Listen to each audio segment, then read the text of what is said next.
Today we're reacting to Big Beard Business, one of the kings of the fragrance game. We're reacting to a video called Can't Believe Men Are Still Wearing These Fragrances. Stop Wearing These Fragrances or Else. I love these kind of controversial video titles.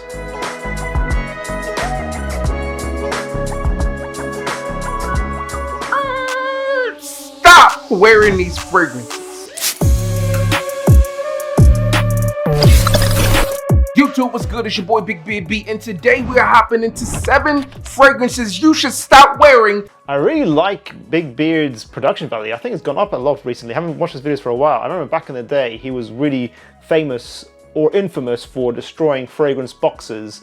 I really hope he does that in this video as well, but I think the B-roll's looking good, bro. Looking nice. Stop wearing as soon as possible or else you're gonna get a ton of compliments. The first fragrance on our list today comes from the master of seduction himself, Tom 44. The fragrance that we're talking about is no stranger to the channel, and this one happens to be Tom Ford Noir Extreme. Now, so I think it's kind of a trick video title. I think he's saying stop wearing these, otherwise you will get lots of compliments. So I still think he's recommending Tom Ford Noir Extreme. Fair enough.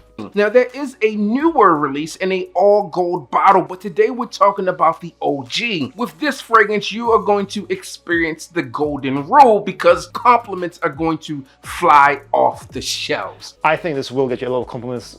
Tom Ford Noir Extreme is still one of the greatest date night fragrances of all time. In my opinion, Dolce & Gabbana The One EDP is your beginner-friendly date night scent, and then people who want to upgrade, you go to Noir Extreme.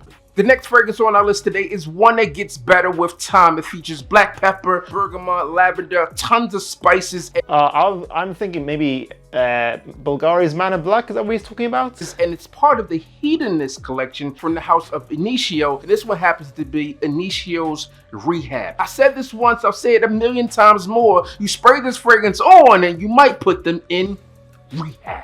This is a super dope fragrance, and I've been addicted to this fragrance since its release, and trust me, the ladies will too. So actually, I tried Rehab for the first time recently, after people talking about it all the time, continuously. It's meant to be a boozy, ambery scent. I think it's quite a simple, straightforward scent. It is boozy, amber, quite spicy, balanced. So it's a nice balanced evening fragrance, very high quality. I think Initio does this kind of scent DNA really well.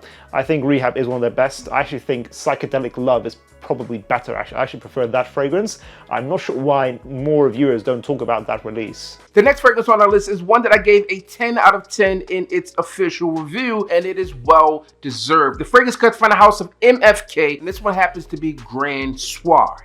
Oh, this is just one of the best evening fragrances of all time. I let him carry on. But also, can we just appreciate Big Beard's background? I really like this. I'm thinking he moved recently. It looks really nice, that wall of fragrances. That's awesome. I need to get something like that for myself. I've got this really ghetto setup of my little essential oils here. I'm not sure if it has quite the impressive effect that he has with this wall. Yes, good night. Things have ended happily. Not to be confused with a happy ending. Grand Soir is amber, benzoin, vanilla. This fragrance is completely upscale. If you know anything about the house of MFK, then you know that they focus on the luxury aspects of things. And so how amber notes in perfumery work is that it's actually not a note at all. Amber is an accord, and every perfumer has their own individual amber accord, a mixture of materials. It's usually something along the lines of vanilla, labdanum, and some sort of musk. But as I said, every amber accord is different. And the beautiful thing about Grand Soir is that it gets the amber accord almost perfect. If you want amber, if you want to truly experience that note, this is the fragrance for you. Again, like Big Beard says, it's luxury for the guys who really want to elevate their amber game. So continuing the analogy, beginner is for D&G The One Eau de Parfum. You upgrade to Tom Ford Noir Extreme, and then you get extra spendy with your money and you go to Grand Soir. As we transition to our midway point on today's list, we have a fragrance that is unforgettably addictive. This fragrance features saffron, pepper, cinnamon, habanero, you name it, it has it. It's explosive. The fragrance comes from the house of Viktor & Rolf, and this one happens to be Viktor & Rolf Spicebomb Infrared. This is a really solid flank. I don't blame him for having it in this video. Unfortunately, not the best performance, maybe 6 to 8 hours, which is kind of disappointing for a heavy, spicy fragrance, but it's very pleasant, fruity, spicy, sweet, mass appealing, and it still has quite a nice, unique factor to it as well. Now, oftentimes when people are talking about the House of Victor and Rolf, they tend to go with Spicebomb the OG or Spicebomb Extreme. Those fragrances have been around so much longer, so it does make sense. I believe the Infrared came out in 2018, if I remember correctly. And at this point in time, apparently Spicebomb Extreme is much weaker than it used to be, so maybe don't go for that anymore. The original, I think, is nice, but it's a little bit basic now. I do think Infrared puts a nice twist on the original, so I think it's something that I'd recommend over that.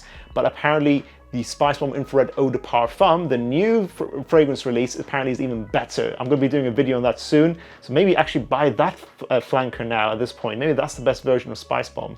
The next fragrance on our list today is one for those of you out there who enjoy the chase, the thrill of seeking out a different fragrance that will get things done for you. If you want something really different, guys, go for a little known fragrance called YSL Kuros. It's super safe, guys. You can't go wrong with it. And this one comes from the House of Bond, and this one happens to be Bond No. 9's HTTP or bondno9.com. I know it's really weird because if you search it, bondno9.com, it just takes you to the website. So for searching purposes, you need to input Bond No. 9 HTTP. That's a really interesting bottle design. I have not heard of this release. Bond No. 9, the fragrance I really like the most from them is Lafayette Street. That is a fantastic signature wear you wear every day. That is a beautiful scent.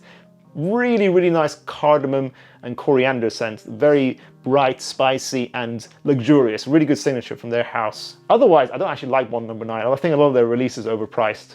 This fragrance has some similar nuances to what you would find in Creed Aventus, Cedric Waff, and House of Mancera, or Morning Chest. Although similar, this one does take things on a slightly different twist, as most of them do. This one does feature bergamot and juniper berry within the fragrance, in addition to apple, cedarwood, blackcurrant, etc. This fragrance is very similar to Aventus, but I would say it has almost this creamy nature to it. And it's really difficult to explain in that way because it's not a creamy scent, but compared to Aventus, it does come off as a smoother take on what you would expect with Aventus. Being honest with you, I would not buy this fragrance. It's going to cost you £200 for something that smells similar to Creed Aventus when other fragrances already exist, like Cedra Boisé, as he said, and Hashivat by Nishane.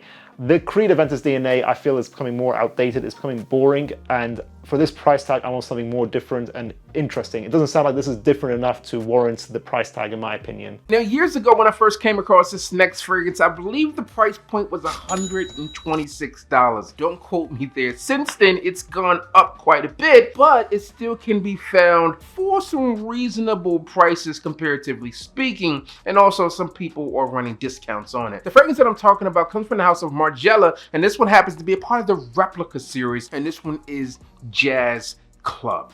I'll say it right now, this is the best fragrance in the house. We did a buying guide on this brand, and Jazz Club for me easily takes #1 spot. Now, Jazz Club is this smooth fragrance that draws people in. You will not go wrong unless compliments isn't what you're looking for. Jazz Club features pink pepper, rum, vetiver, tobacco leaf. This fragrance is so different than most of the fragrances on the market, and it does something extremely well, which is garner compliments. I will say Jazz Club, in my opinion, is one of the best evening boozy scents that exists for men. I think it smells more masculine in my opinion. Not the best performance, around 6 hours with a soft to medium projection, but it's got a beautiful balance of tobacco, spices, booze. It does the DNA in a really nicely balanced way that's really easy to love. It's fresh enough as well as being sweet and warm.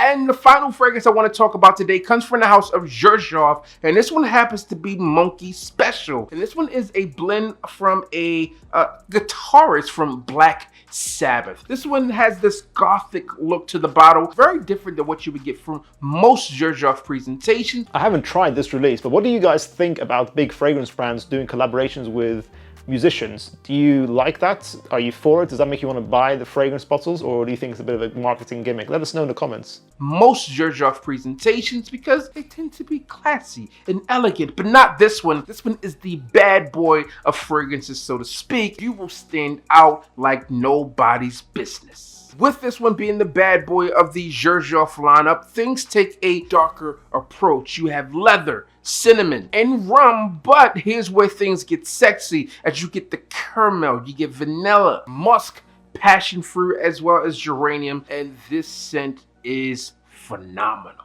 That does sound fantastic. You got the bad boy-esque aspect of the leather, you got cinnamon, warm spices, you have the rum, you got fruit notes in here as well, and floral notes. You got a lot of things going on for this expensive Xerjoff price tag. First of all, it sounds like a scent DNA that Xerjoff hasn't done before, which is really good. I like the creativity, and also you are getting a luxurious, interesting scent profile. This makes me want to buy this, honestly. This sounds really good.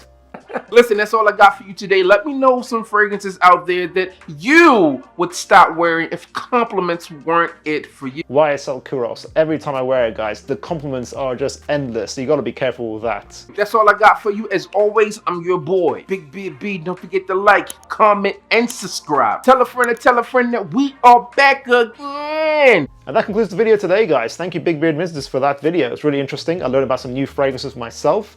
I really hope you see this reaction video, Big Beard, and give us your thoughts in the comments down below. I'll make sure I pin your comments. What do you guys think of today's fragrances picked by Big Beard Business? Do you find that these fragrances give you compliments? What fragrances in your collection are you just surprised by that just keep giving you compliments? They're your reliable workhorse when you want positive attention. Share your secrets in the comments down below in the fragrance community, guys. Thank you for watching. Make sure to check out our other reaction videos up here. I'll see you guys in the next one. Bye.